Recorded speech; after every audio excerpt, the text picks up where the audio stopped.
You're standing there enjoying your evening out, and a friend asks you for the time. The perfect excuse for any watch nerd. You whip out your new timepiece and... what the f*** is that? Yeah, that is a misaligned logo, and you only just noticed it. And now, you can't stop noticing it. You check the returns policy and... you've got to be joking. 500 quid out of pocket, and you're stuck with an imperfect watch. If you're not careful, that bald guy could be you.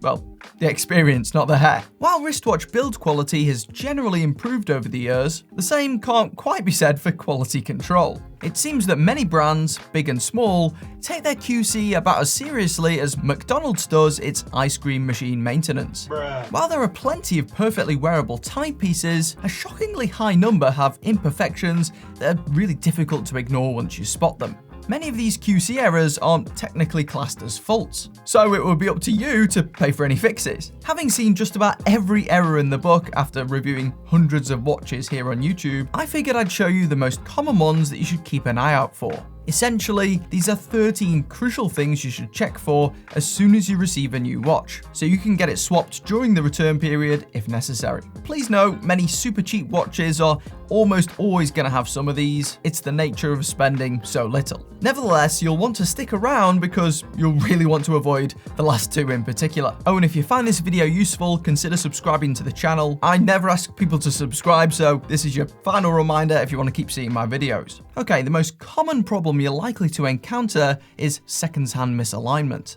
This is predominantly found on quartz watches, which only tick once per second. For anyone newer to watches, these are just the normal battery-powered watches you buy, without any fancy bits inside. Just like clocks, most wristwatches have a minute track of 60 notches at the circumference, and the second hand is obviously supposed to tick from marker to marker. Often, watches will leave the factory with a movement or handset that hasn't been perfectly fitted, leaving the hand ticking between the markers rather than directly onto them. While this doesn't affect the accuracy of the watch, it also just doesn't look good. I've seen many commenters defend watch brands, emphasizing how difficult it is for brands to line up the hands correctly, and that you should feel lucky if you get a good one. Personally, I couldn't disagree more. It may be a precise task, but when low-cost Casio watches achieve great alignment over 90% of the time, at least out of the dozens I've reviewed over the years, there's no excuse for other, much more expensive brands to be doing a far worse job of this. There are several factors that can also affect the perceived alignment of the second hand, which you should also be aware of. The specific movement inside the watch can certainly have an effect. Particular movements have ticks that exhibit more recoil or variance. This can cause the second hand to either land on, in front of, or behind the markers, seemingly at random as the hand works its way around the dial. In which case, there's nothing you can really do. Perhaps the next most common flaw is marker misalignment. Timepieces with individually applied hour markers are normally the ones that fall victim to this, as only a marginal mistake can make the marker look crooked or off compared to the rest of the dial. As with the second-hand problem, this is pretty easy to spot. Usually the larger markers at 12, 3, 6, or 9 will be the ones causing trouble, though not always. In a similar vein, applied brand logos can also end up wonky or offset, in some cases with particular letters sitting off to the side. More recently, we've even seen popular brands like Orient completely mess up their printed second markers, so even those aren't off limits. Despite their popularity, rival brand Seiko has also become infamous for their misaligned bezels, even on their premium product lines. This is where the zero marker, often represented by an inverted triangle with a lume pip, never quite lines up with the 12 o'clock point on the dial. No matter what you try, it'll sit either slightly to the left or right. This is usually due to the bezel insert, which is the coloured ring, being snapped or glued into the wrong position within its metal housing. Similar alignment problems can be found on other bezel types too, or even crystal top markings. The Sterling watch I reviewed with the crystal printed logo was a prime example of this. It truly looked bad.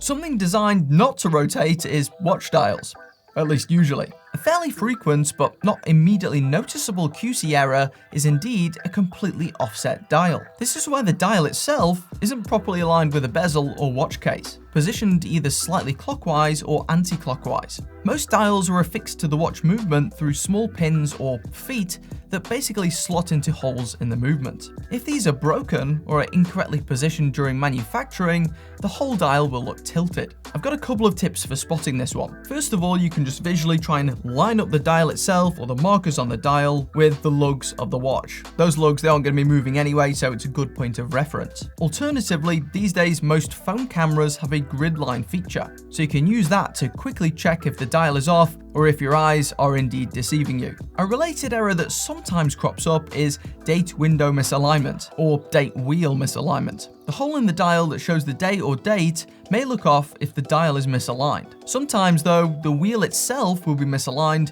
which can often happen due to the disc-like gear attached to the rear of the wheel coming loose. Certain watches like the Casio Oceanus line do have features that allow the date wheel to be precisely realigned, though this isn't the case for most watches. Now we need to get to some of the more egregious QC errors that you'll see every so often. These are the ones that should never have left the factory. What could spoil the allure of your new beautiful timepiece? Yeah, it's dirt under the crystal. Whether in the form of lumps of residue on the dial or pieces of dust or fluff on the underside of the crystal, you won't be able to clean either of them away without opening up the watch. These are usually found on lower end watches and are normally averted by assembling the watch in a super clean workshop with an efficient extraction system, but some units inevitably fall through the cracks. Luckily, many of these are too small to notice with the naked eye, though other problems are far more perceptible. Even some decent watches, such as Bertucci field watches, are prone to having cosmetic deformations in the inner lug area. Fortunately, this case warping is somewhat concealed by straps in most cases, but it is an unsightly reminder that the watch on your wrist probably isn't a horological marvel. You may also find faulty bezel release notches, such as that which appeared on my first Timex galley. That said, things can get much worse on that front. The ugliest thing I've seen recently was this. I mean, just look at it. It's painful, right? This is a San Martin, a decent watch, powered by a faulty Miyota 8000 series movement. I say faulty, but in reality, this hideous stuttering is a fairly common occurrence with these movements, and it doesn't usually affect the accuracy a great deal. Nevertheless, in some instances, especially when the hand pauses at certain positions, you will see time slowly slip through your fingers, though quartz watches are generally exempt. Whichever watch or movement it is, I'd return any with this issue for a replacement, as it's not quickly resolved. While such mechanical watches aren't nearly as accurate as their battery-powered counterparts and shouldn't be relied upon for precise timekeeping, sometimes their accuracy can be so bad that they sit way out of spec and are completely unusable for any time-related purpose. While the best way to check accuracy is to use a proper time grapher device, if you want to save money, you can use apps on your phone to measure accuracy over the course of a few days. Hopefully you'll detect any major inaccuracies within the return window. Sometimes your watch can remain accurate despite having some unwanted intruders in it. Yes, I'm talking about rogue hairs inside a movement. I've noticed this problem twice before, though it wouldn't surprise me if it's actually present in more of my watches. In both of those instances, the watches had transparent case rears, so I could identify it straight away, a luxury you don't have with sealed rear watches. While unhygienic, a loose hair in a quartz movement shouldn't really affect anything, whereas I imagine hair in a mechanical one may cause some issues later down the line. If your watch lacks a glass rear, I'm not sure I'd recommend removing it just to check for hairs, which would require specialist tools and may impair water resistance if it's not resealed correctly. You also risk scratching the watch when taking the back off, as I found out firsthand when certain rears simply won't budge. Something you don't want to budge is your watch when it's sitting on your wrist. Unfortunately, every so often you'll encounter a strap or bracelet with a faulty clasp, which can result in your watch flying off during usage. In my experience, this is far more common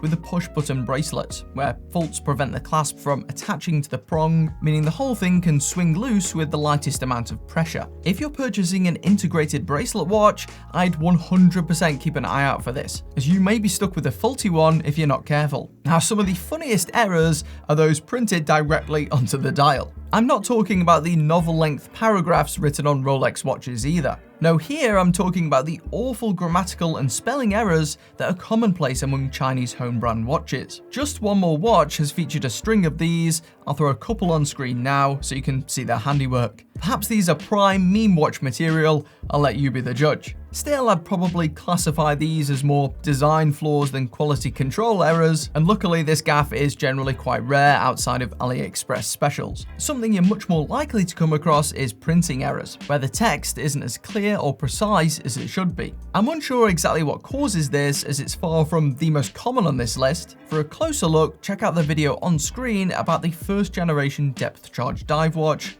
Either that or just head to scametti.store and then you can see all of them in action.